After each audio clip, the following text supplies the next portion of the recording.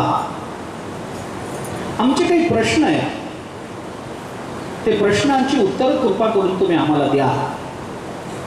कलियुगामध्ये जन्माला आलेल्या माणसाचं कल्याण, जीवाचं कल्याण कशानं होईल तुम्ही आम्हाला सांगा. भगवान श्रीकृष्णाने वसुदेव देवकीपासून अवतार धारण केला. काय कारणाने धारण केला, कशा करता भगवान अवताराला आले तुम्ही आम्हाला सांगा. भगवंताच्या लीला तुम्ही आम्हाला सांगा. परमात्मा सगळ्यांकरता लीला करतात, पण प्रत्येक लीला एकाच अवतारामध्ये करतात असं नाही. याच्याकरता भगवंतानी इतके अवतार धारण केले, ते अवतार कृपा करून तुम्ही आम्हाला सांगा. सुत शौनकांच्या संवादामध्ये काही प्रश्न निर्माण झाले. भगवान श्रीकृष्ण निजधामाला निघून गेल्यानंतर त्यांच्या आश्रयाने राहणारा जो धर्म होता, तो धर्म भगवंताच्या निजधामानंतर कुणाच्या आश्रयाला गेला आम्हाला सांगा. एकूण 6 प्रश्न शौनकांनी सुतांना विचारले. ही मोठी गंमत आहे. प्रश्न आहेत 6 आणि त्याला उत्तर देण्याकरता भागवतात स्कंध आहेत 12. एकेका प्रश्नाच्या उत्तराकरता 2-2 स्कंधाची योजना आहे.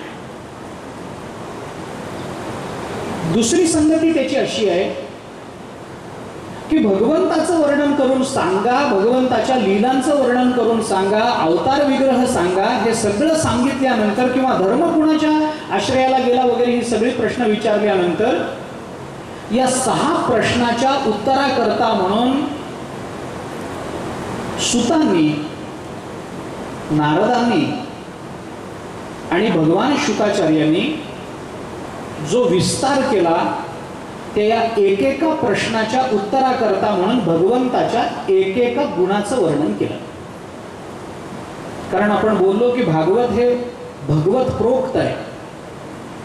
भागवतामध्ये भगवान सोडून अन्याचा विषय नाही. भगवंताबद्दलच प्रतिपादन भागवत करतं. आणि भगवान या शब्दामध्ये भग नावाची जी संज्ञा आहे त्याच्यामध्ये 6 गुणांचा विचार आहे. ऐश्वर्यस्य समग्रस्य, धर्मस्य, यशसः, श्रियः, वैराग्यस्य अथ मोक्षस्य षण्णाम भग इतींगना. या 6ला मिळून भग अशी संज्ञा आहे. यश, श्री, औदार्य, ज्ञान, वैराग्य, ऐश्वर्य या 6ला मिळून भग म्हणतात. आणि या 6ही गोष्टी एकसमयावच्छेदाने ज्याच्या जवळ राहतात त्याला भगवंत असं म्हटलं जातं. लक्ष्मी ज्याच्या जवळ राहते त्याला लक्ष्मीवंत म्हटलं जातं की नाही. गुण ज्याच्या जवळ राहतात त्याला गुणवंत म्हटलं जातं की नाही. धन असतं त्याला धनवंत असं म्हटलं जातं की नाही. विद्या असते त्याला विद्यावंत असं म्हटलं जातं की नाही. तसं भग ज्याच्या जवळ राहतात त्याला भगवंत असं म्हटलं जातं. यश, श्री, औदार्य, ज्ञान, वैराग्य, ऐश्वर्य हे 6ही गुणवर्य वसती जेत, म्हणून तो भगवंतो निसंगाचा सांगा तू पार्था दत्तचित्तू होई आता. 6व्या अध्यायाच्या आरंभामध्ये ज्ञानोबाने आपल्याला भग ही संज्ञा सांगितली. त्यामुळे भगवंताच्या एका गुणाच्या चिंतनाकरता भागवताने 2-2 स्कंध खर्च केले. यशाकरता 2, श्री करता 2, औदार्याकरता 2, ज्ञानाकरता 2, वैराग्याकरता 2 आणि ऐश्वर्याकरता 2 असे एकूण 12 स्कंध भागवतामध्ये प्रकट झाले. पहिल्या स्कंदामध्ये अधिकार सांगितला गेला. हा अधिकार कुणाचा? भागवत सांगणारा आणि भागवत ऐकणारा. शौनकाने यज्ञाचा आरंभ केला. सूत गेले. सूतांना विनंती करण्यात आली, काही प्रश्न विचारण्यात आले आणि शौनकादी ऋषींनी असं सांगितलं की आमचा यज्ञ खूप वर्षपर्यंत, 1000 वर्षपर्यंत चालणार आहे.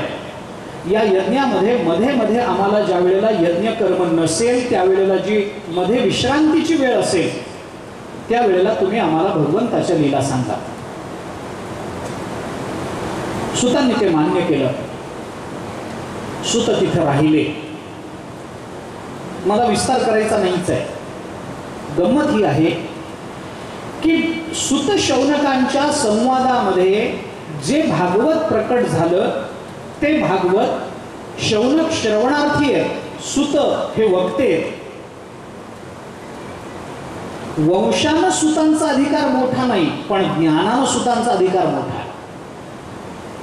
शौनकादी ऋषी ब्राह्मण आहे, वंशानं मोठे आहे, पण श्रवण कमी आहे. कुणी कुणाला सांगावं, कुणी कुणाला सांगू नये.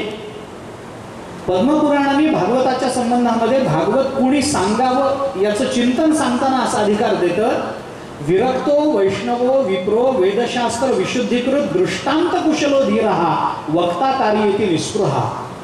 वक्ता असा असावा भागवताचा, आणि वक्ता कसा नसावा हे सांगताना तेच पद्मपुराण पुढे सांगतं. अनेक धर्म विभ्रांतः स्त्रैणः पाखांडवादिनः शुकशास्त्र कथोच्चारे त्याज्यास्ते यदि पंडितः. तो पंडित असला तरी त्याचा त्याग करा. वक्ता निस्पृह असला पाहिजे, वक्ता विरक्त असला पाहिजे, वक्ता वैष्णव असला पाहिजे, भगवंताच्या चरणाविषयी त्याच्या अंतःकरणात प्रेम असलं पाहिजे. त्यांनी काय विरक्तो वैष्णव वेदशास्त्र विशुद्धीकृत त्यांनी अभ्यास केलेला असला पाहिजे. वक्ता म्हटलं की बोलतो तो वक्ता, ही वक्त्याची व्याख्या नाही आहे. बोलणं तर कुणालाही जमतं, बोलतो तो वक्ता ही व्याख्या नाही, तो अभ्यासू असला पाहिजे. आपल्याला नेमकं काय मांडायचं आहे हे आपल्याला आधी सूर्यप्रकाशा इतकं स्वच्छ कळलं पाहिजे, तर ते मांडण्याचा अधिकार असतो. 4 शब्द वाचून त्याच्यावर तर्क करून बोलणं हे वक्त्याचं लक्षण नाही. त्याला ते सगळं ज्ञात पाहिजे, तो अभ्यासू असला पाहिजे, तो दृष्टांत कुशल असला पाहिजे, दृष्टांत देण्यामध्ये त्याचा हातखंड असला पाहिजे, योग्य दृष्टांत त्याला देता आले पाहिजे. नुसते विनोद सांगणारा वक्ता कधीच नसतो. एकाला लागून एक, एकाला लागून एक, एकाला लागून एक अशी विनोद सांगणं, स्मरणशक्ती चांगली आहे एवढाच अर्थ असतो, तो वक्ता नसतो. विनोद केले पाहिजेत, पण त्या विनोदाला दर्जा असावा, तो विनोद योग्य कारणाकरता झालेला असावा, त्या विनोदानं अंतर्मुखता प्राप्त व्हावी, त्या विनोदानं प्रतिपाद्य विषय सरळ आणि सोपा व्हावा तर विनोद करावा. दृष्टांत कुशल असला पाहिजे, योग्य दृष्टांत देता आले पाहिजे. नाहीतर सांगायचं एक आणि दृष्टांत तिसराच चालत नाही. जे सांगायचे त्याला अनुसरून दृष्टांत असावा, कारण दृष्टांतानं सिद्धांत सिद्ध होत असतो. लवकर समजत दृष्टांत या शब्दातच सगळं लपलंय. अंत या शब्दाचा अर्थ मरण नाही, अंत शब्दाचा अर्थ आहे निश्चय. दृश्य पदार्थावरून अदृश्य तत्वाचा केलेला निश्चय म्हणजे दृष्टांत असतो. दृष्टांत कशाचा देतात? जे वक्त्याला आणि श्रोत्याला माहिती असतं त्याचा दृष्टांत असतो.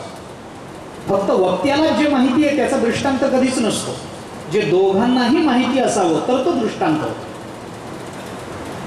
लौकिक परीक्षकांना यस्मिन अर्थे बुद्धिसाम्यम स दृष्टांतः, दृष्टांताचं लक्षण आहे.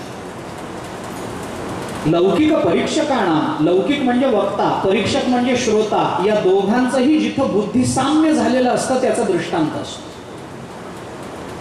दृष्टांत देताना मी जर असं म्हणालो, अहो स्वयंपाकघरात नाही का, स्वयंपाकघर तुम्हालाही माहिती आहे मलाही माहिती आहे म्हणून स्वयंपाकघराचा दृष्टांत जमतो. जे तुम्हाला माहितीच नाही ते जर मी सांगायला लागलो तर तो दृष्टांत होऊ शकत नाही. त्याचा नव्यानं बोध होऊ शकतो श्रोत्याला, पण तो दृष्टांत नाही होऊ शकत. दृष्टांताचं महत्व आहे. दोघांनाही माहिती असायला पाहिजे तर त्याचा दृष्टांत. दृष्टांतानं काय होतं हे सांगत असताना योग वासिष्ठांनी दृष्टांताचं महत्व एका दृष्टांताने पटवून दिलंय. दृष्टांतेन विना रामो न अपूर्व अवबुध्यते यथा रात्रौ विना दीपम भांडोपस्करणं गृहे, असा श्लोक योग वासिष्ठात आला. दृष्टांतेन विना राम न अपूर्व अवबुध्यते. रामचंद्र प्रभूंना उपदेश करताना वसिष्ठ महामुनी सांगतात, रामा, दृष्टांताशिवाय आपल्याला माहिती नसलेलं माहिती होत नाही. जे माहिती नाही ते माहिती करून घ्यायचं असेल तर दृष्टांत दिला पाहिजे. कशा पद्धतीनं? ज्या पद्धतीनं अंधाऱ्या खोलीतलं भांड आणण्याकरता दिवा घेऊन जावं लागतं त्या पद्धतीनं. अंधाऱ्या खोलीत भांड कुठे ठेवले माहिती नाही, हातात दिवा घेऊन जा, दिव्याच्या प्रकाशानं भांड जसं कळतं तसं दृष्टांत हातात असला की सिद्धांत कळत असतो. तो दृष्टांत कुशल असावा आणि तो निस्पृह असावा. मला अमुक अमुक मिळावं म्हणून मी सांगतोय, नाही, निस्पृह असावा. हे सगळे गुण ज्ञानोबा मध्ये दिसतात बरं का. ज्ञानोबा निस्पृह आहे, ज्ञानोबा विरक्त आहे, वैष्णव आहे, ज्ञानदेव वैष्णव मोठा. ज्ञानोबा दृष्टांत कुशल आहे, ज्ञानदेव सांगे दृष्टांताची मात. सगळे गुण ज्ञानोबांजवळ दिसतात. ज्ञानोबांसारखा वक्ता जगाच्या पाठीवर दुसरा नाही. अर्थात आता तो माझा विषय नाही, परंतु ज्ञानोबारायांचं नाव जरी आलं तरी आम्हाला त्यांच्याशिवाय त्यांच्यावर बोलल्याशिवाय पुढे जाऊ वाटत नाही. आता त्याला काय करायचं? आणि वक्ता कसा नसावा हे सांगताना आपल्याला पद्मपुराण सांगतं, अनेक धर्म विभ्रांत, ज्याला स्वतःलाच धर्म काय हे माहिती नाही, ज्याची बुद्धी अनेक धर्मांनी भ्रांत झाली आहे, जो स्त्रैण आहे, जो पाखंडी आहे, तो भागवत सांगणारा पंडित असला तरी त्याचा त्याग करावा. सुत अधिकारी वक्ते, शौनक अधिकारी श्रोते. यज्ञामध्ये मधून मधून मिळणाऱ्या निवांत वेळेला सुताने आपल्याला भागवत सांगावं अशी प्रार्थना शौनक करतात आणि सुत त्यांची अपेक्षा पूर्ण करण्याकरता त्यांना भागवत सांगतात. हे भागवत त्यांनी सांगितलं, परंतु यज्ञाचं एक अंग म्हणून सांगितलं. भागवत भागवताकरता सुत शौनकांच्या संवादात प्रकट झालेलं नाही, ते यज्ञाचं एक अंग म्हणून प्रकट झालं. त्याच्यामुळे त्या भागवतामध्ये यज्ञाला प्राधान्य आहे, कथेला प्राधान्य नाही, म्हणून 3च अध्यायात आटोपलंय. ऐका, वक्ता चांगला आहे, श्रोता चांगला आहे, पण श्रोता ऐकताना प्राधान्यानं ऐकत नाही, गौणार्थानं ऐकतो. हे सुत शौनकांच्या संवादातलं भागवत आहे. म्हणून या भागवताचा जो परिणाम होतो तो 1000 वर्ष झाल्यानंतर होतो. 1000 वर्षानंतर. कारण 1000 वर्ष यज्ञ चालला, यज्ञामध्ये ते भागवत सांगण्यात आलं, 1000 वर्ष सांगण्यात आलं, आणि भागवत सांगून झाल्यानंतर तो यज्ञ पूर्णतेला गेला. म्हणजे भागवत सांगूनही पुन्हा यज्ञाची अपेक्षा राहिली ती राहिलीच. पण ते भागवत सुतांनी सांगितलेलं आहे, शौनकांना सांगितलेलं आहे, त्याचं महत्व आहे, त्याला काहीतरी अधिकार प्राप्त होतोय त्या भागवतातून. यज्ञाचं एक अंग म्हणून ते भागवत प्रकट झालेलं असल्यामुळे पहिल्या 3 अध्यायामध्ये भागवताच्या पहिल्या स्कंधामध्ये ज्या अधिकाराचा विचार झाला त्याच्यातल्या पहिल्या या सुत शौनकांच्या 3 अध्यायात यज्ञाचं एक अंग म्हणून भागवत जे प्रकट झालं त्या भागवतातून धर्माधिकार प्राप्त होतो. या 3 अध्यायातून धर्माधिकार प्राप्त होतो. ऐका, 3 3 13 असं गणित आहे ना. 3 अध्यायातून, पहिल्या 3 अध्यायातून धर्माधिकार प्राप्त होतो, दुसऱ्या 3 अध्यायातून उपासनाधिकार प्राप्त होतो आणि नंतरच्या 13 अध्यायातून श्रवणाधिकार प्राप्त होतो. भागवत प्रथम स्कंधामध्ये अधिकाराचं चिंतन करतं.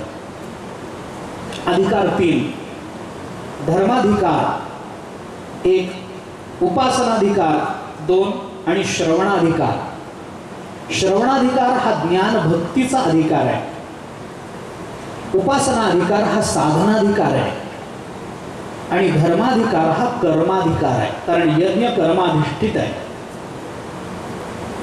धर्म म्हणजेच कर्म. तुका म्हणे त्याचे कळले आम्हा वर्म, जे जे कर्म धर्म नाशवंत. नाशवंत आहे, त्यामुळे धर्माधिकार म्हणजे कर्माचा अधिकार. धर्म हा शब्द कर्म या अर्थानेही येतो. सर्व धर्मान परित्यज्य इथं धर्म शब्द कर्म अर्थाने आला. सहा धर्मः सहा अधर्मः देशकाले प्रतिष्ठितः आदानम अमृतम हिंसा धर्म यावस्तिक स्मृतः. महाभारतामध्ये धर्म शब्द कर्म या अर्थाने येतो. कोणतं कर्म चांगलं कोणतं धर्म वाईट हे त्या त्या प्रसंगावरून कर्माची योग्यता ओळखावी लागते. आदानम अमृतम हिंसा, चोरी करणं, खोटं बोलणं आणि हिंसा करणं ही सगळीच कर्म वाईट आहे, पण सगळ्याच वेळेला वाईट नाहीत. योग्य प्रसंग पाहून त्यांचा योग्य अयोग्यता त्यांची ठरवावी लागते. हिंसा करणं वाईटच असतं, पण हे सैनिकासाठी चाललेलं नाहीये, हे तुमच्या माझ्याकरता चाललंय. सैनिकाला हिंसा करावी लागते, कारण हिंसा करणं हाच त्याचा धर्म आहे. खोटं बोलणं चुकीचंच असतं, पण एखाद्याचा प्राण वाचवण्याकरता खोटं बोलायचं असेल तर तिथं खोटं बोलणं हा धर्मच ठरतो, अधर्म ठरत नाही. चोरी करणं हे चुकीचंच असतं, पण लोण्याची चोरी करणाऱ्या भगवान श्रीकृष्णाला आपण हे सांगू शकत नाही, तो त्याचा धर्मच आहे. कबीर महाराजांनी सावकाराच्या दुकानामध्ये चोरी केली, धर्म म्हणूनच, पाप लागलं नाही त्याचं. कमाल महाराजांना त्या निमित्तानं सुळावर जावं लागलं, पाप लागलं नाही त्याचं. सुळाला पालवी फुटल्याचं चरित्र आहे त्यांचं. एक धर्माधिकार आहे.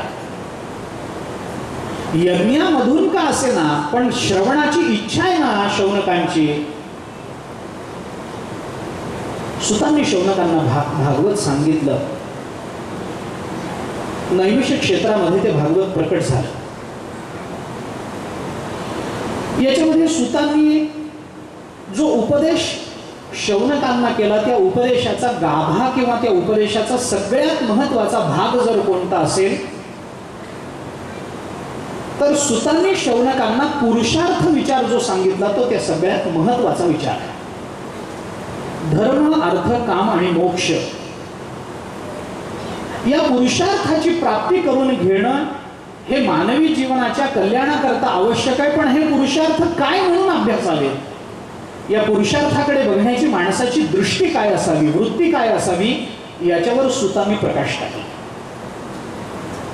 धर्माचं पालन कशा करता करायचंय, अर्थाची प्राप्ती कशा करता, कामाचा उपभोग कामसेवन कशा करता आणि मोक्ष कशा करता मिळवायचा असतो. एखाद्याला मोक्ष नाही मिळाला म्हणजे काय झालं, काय भाजी भाकरी बंद पडली काय, उपाशी मेला काय, मोक्ष नाही मिळाला म्हणून. जगात लाखो करोडो लोक आहेत, मोक्ष मिळत नाही, पण रोज पक्वान्नाचं जेवण करतात. काय ते मोक्षात आणलंय. कामाचा भोग नाही घेतला काय बिघडलं, घ्यावाच काही बंधन आहे काय. कितीतरी ब्रह्मचारी आहेत, कामाचा भोग घेता येत नाही. अर्थप्राप्ती झालीच पाहिजे काय, धर्माचा विचार केलाच पाहिजे काय. धर्म, अर्थ, काम, मोक्ष या पुरुषार्थाचा विचार नेमका कसा करायचा. 2-3 अंगाने या पुरुषार्थाचा विचार सांगितला जातो. पहिला विचार त्याच्यातला असा आहे, माणसाला धर्मानंही राहावं लागतं, धर्मपालन करावं लागतं, अर्थप्राप्ती कामसेवन त्याला करावंच लागतं आणि मोक्ष हे फल त्याला डोळ्यासमोर ठेवावं लागतं. कारण कोणीही जीव कदाचित तो त्याला मोक्ष म्हणणार नाही, कदाचित मोक्ष म्हणणार नाही, पण त्याला अपेक्षा मोक्षाचीच आहे. माझं म्हणणं कोणाला पटणार नाही कदाचित, पण माणूस मोक्ष प्राप्ती करता प्रयत्न करत नाही असं जरी म्हणत असला तरी त्याला अपेक्षा ही फक्त आणि फक्त मोक्षाची. मी थोडं वेगळ्या अंगाने आपल्या समोर ठेवतो. साधे प्रश्न आहेत. कालही मी आपल्याला या प्रश्नाचा थोडा विचार सांगितला होता, आत्ताही बोलतो. मला सांगा, जरा प्रामाणिक उत्तर द्या. फक्त प्रश्न माझे फार साधे, पण उत्तर प्रामाणिक पाहिजे.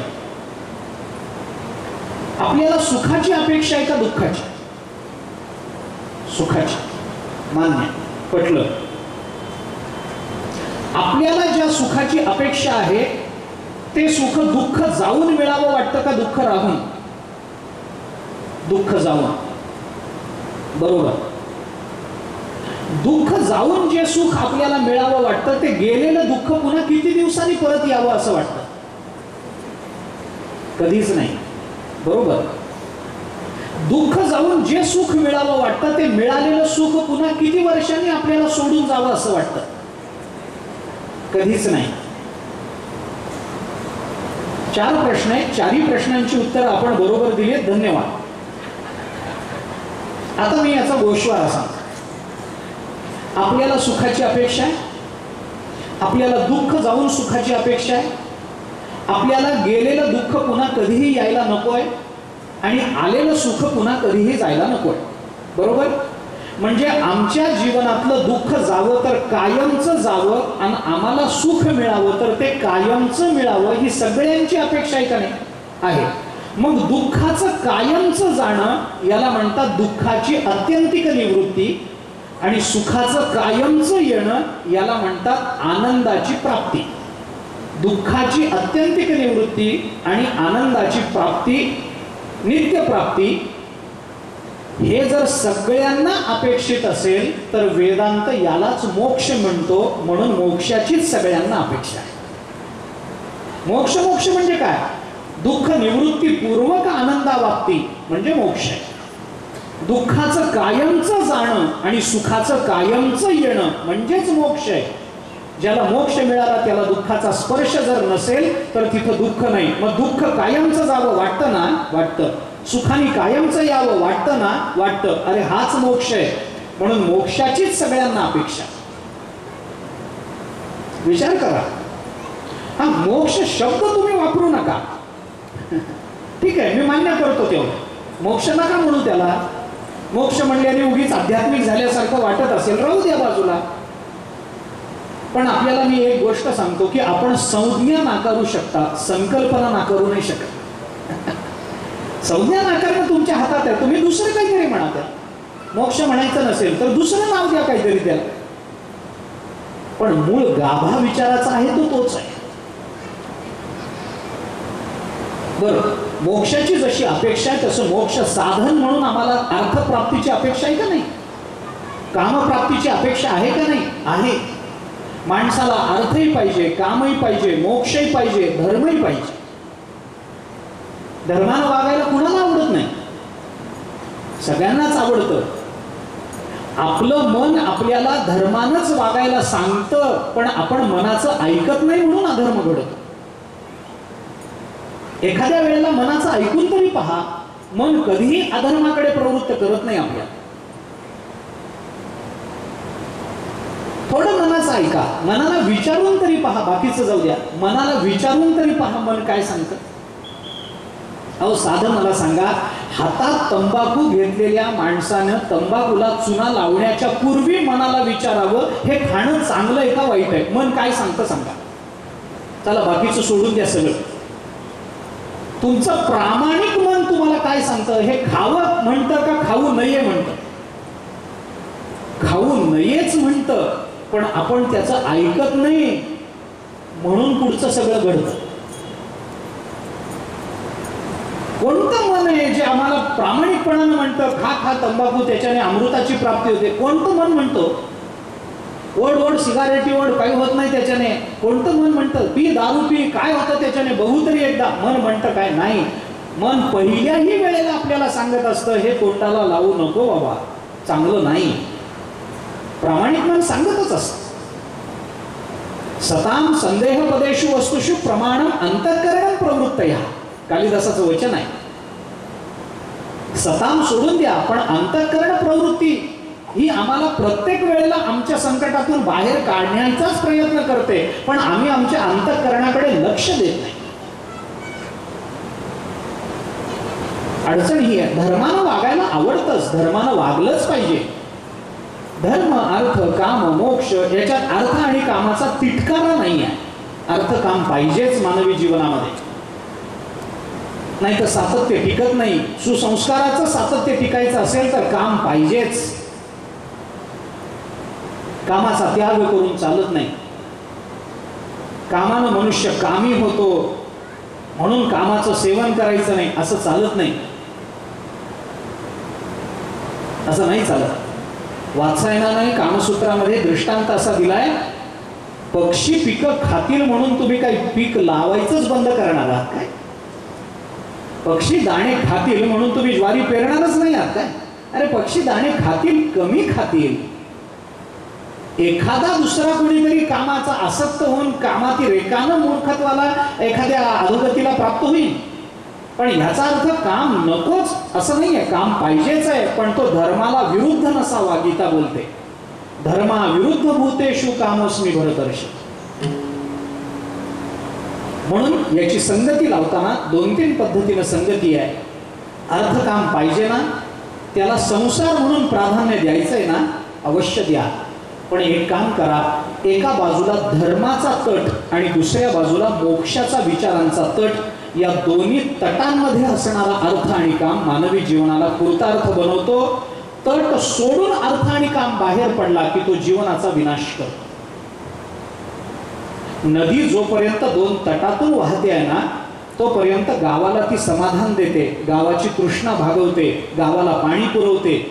पण तीच नदी तट सोडून गावात आली की गावाचा विनाश असतो. धर्माचा तट सोडून अर्थ आला जीवनात की तो अर्थ घातच करणार आहे. धर्माची मर्यादा सोडून काम आला, घातच करणार आहे. मोक्ष विचाराला सोडून काम विचार सुरू झाला, घातच करणार आहे. मोक्ष विचाराला सोडून अर्थ विचार सुरू झाला, घातच होणार आहे. धर्म न पाळणाऱ्यांजवळची संपत्ती उपयोगाची नाही, आत्मकल्याणासाठी उपयोगाची नाही, परकल्याणाकरता उपयोगाची नाही, उपयुक्त नाही. म्हणून एका बाजूला धर्म विचार, दुसऱ्या बाजूला मोक्ष विचार, त्याच्यामध्ये असणारा अर्थ आणि काम याचा विचार माणसाने केला पाहिजे. पुरुषार्थाची ही एक संगती आहे. दुसरा विचार थोडासा असा आहे की पुरुषार्थ विचारामध्ये साधन आणि साध्य रूपता काय आहे याचा विचार करा. धर्म आणि अर्थ, काम आणि मोक्ष याचा विचार करताना अर्थप्राप्ती ही धर्मानीच झाली पाहिजे आणि मोक्षाचाच काम माणसाच्या अंतःकरणात असला पाहिजे. असं जर घडेल तर धर्मानं झालेली अर्थप्राप्ती आपल्या प्रेयसाच्या साठी उपयोगी पडते आणि मोक्षाचा काम आपल्या श्रेयसाकरता उपयुक्त ठरतो. म्हणून साध्य साधन भावानं धर्म, अर्थ, काम आणि मोक्ष याची संगती लावून विचार करा. पुरुषार्थाचा विचार करताना तिसरा एक विचार आपल्याला असा सांगितला जातो की कशाला काय मिळवायचं आहे याचं चिंतन करा.